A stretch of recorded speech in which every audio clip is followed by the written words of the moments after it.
সীমান্তবর্তী এলাকা হরিরামপুর কমিউনিটি ক্লিনিকের ওষুধ সংরক্ষণের আলমারিটা পড়ে আছে ফাঁকা। গেল ৪ মাস ধরে রোগীদের ওষুধ দিতে পারছেন না প্রতিষ্ঠানটির স্বাস্থ্য সহকারী।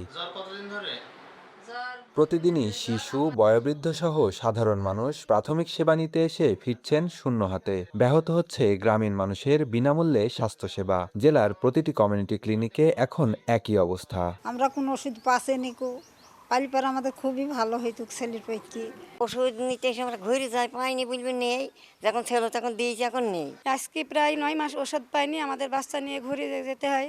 আমরা মেহেরপুরে যেতে পারি না, অটো ভাড়া লাগবে বলে। ওষুধ আসলে পরে তো সেবা পাওয়া যাবে এখানে। নাতে নিয়ে এসলাম যে ওষুধ নেবো, ঠান্ডা জ্বর কাশি, পাসিনি ওষুধ, 5-6 মাস ওষুধ দেয়নি। গেল বছরের আগস্টে সর্বশেষ ওষুধ বরাদ্দ হলেও ডিসেম্বর নাগাদ তা শেষ হয়ে যায়। চলতি বছরে ওষুধ সরবরাহ না পাওয়ায় সেবা দিতে হিমশিম খাচ্ছে স্বাস্থ্য সহকারীরা।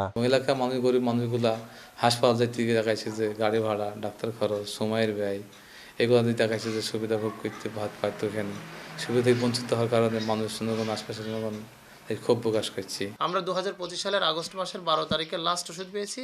মধ্যবর্তী সময় আমরা আর ওষুধ পাইনি। সবকিছুর চাহিদা আমরা আমাদের ঊর্ধ্বতন কর্তৃপক্ষের মাধ্যমে আমরা পাঠিয়েছি। তারপর তারা জানিয়েছেন যে আমাদের চাহিদা মোতাবেক ওষুধটা পাঠানো হবে। প্রতি 3 মাস অন্তর 26 প্রকার প্রাথমিক চিকিৎসার ওষুধ বরাদ্দ পেলেও এই বছর এখনো মেলেনি জানিয়ে দ্রুত সমস্যার সমাধানের আশ্বাস দিলেন সিভিল সার্জন। একটু সমস্যা হয়েছে, মনে করেন যার বাসা একটু দূরে, হাসপাতাল থেকে দূরে, তার একটু আসতে হয়েছে, এটাই সমস্যা। কিন্তু আমরা এমএসের মধ্যে ওষুধ কিনা আছে, সেগুলি আমরা দিতে পেরেছি। কমিউনিটি ক্লিনিকে ওষুধ স্বল্পতার কারণে মানুষের একটু সমস্যা হয়েছে আর কি। এখন আশা করি এই সরকারের আমলে এই সমস্যা আর হবে না।